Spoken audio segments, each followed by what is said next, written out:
कि ईश्वर का दिया कभी अल्प नहीं होता। ईश्वर का दिया कभी अल्प नहीं होता भाई।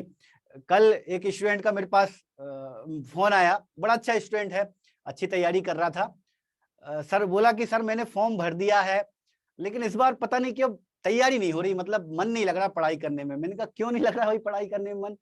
बोले सर ये हमारी जो पोस्ट है, एससी की जो पोस्ट है वो करीब 15-16 ही है, इतनी कम पोस्ट में हमारा क्या होगा, है ना।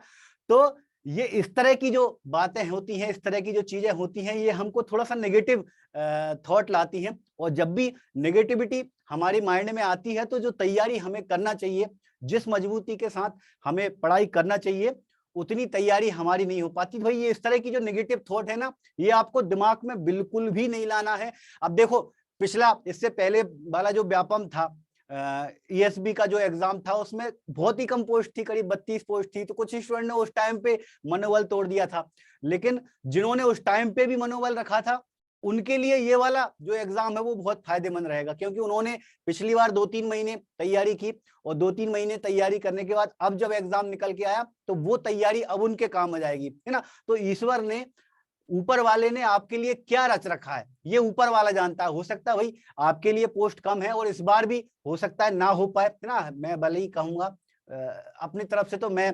कहूंगा कि भाई आप लोगों का सिलेक्शन हो, लेकिन पता नहीं ईश्वर ने आपके लिए क्या रच रखा है। हो सकता है व्यापम के तुरंत बाद फिर एम्स की कोई वैकेंसी निकल जाए, तो आपकी ये तैयारी है जो वो एम्स में काम आ जाए, है ना। मेरा भी जब सिलेक्शन हुआ था 2020 में, तो बहुत अच्छे मार्क्स थे मेरे, मेरिट में था मैं, और मेरिट में होने के बावजूद मैं अपनी जगह भोपाल का हूँ, भोपाल के आसपास की जगह का हूँ, रायसेन का हूँ, लेकिन वहां पर मेरा नहीं हो पाया, है ना। तो उस टाइम पे मुझे दुख हुआ, लेकिन जब मुझे सागर मिली, और सागर मैं देखा भाई, मैंने 1-1.5 साल हो गए हैं, मुझे 1.5 साल से ज्यादा हो चुका है, तो यहाँ पर जो मैं क्लासेस रन कर रहा हूँ तो इसके बहुत बेनिफिट मिल रहे हैं। अगर यही सेटअप मेरा भोपाल में होता तो इतनी सारी चीजें नहीं हो पाती, दिनेश सर से मुलाकात नहीं हो पाती, दिनेश सर नहीं जुड़ पाते, है ना। तो भाई ऊपर वाले ने आपके लिए क्या रच रखा है, शुरुआत में आपको थोड़ा सा दुख होता है कभी कभी, लेकिन जब आप आगे जाते हो तो आपको लगता है भाई ये वाकई में हमारे साथ पहले गलत भले ही हुआ था, लेकिन ये कुछ अच्छे के लिए हुआ था, है ना।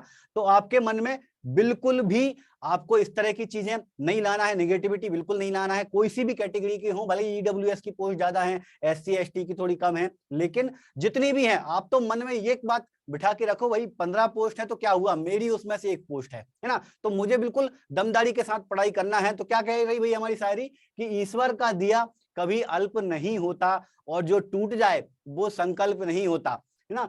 आपको अपने संकल्प को नहीं तोड़ना है बिल्कुल भी।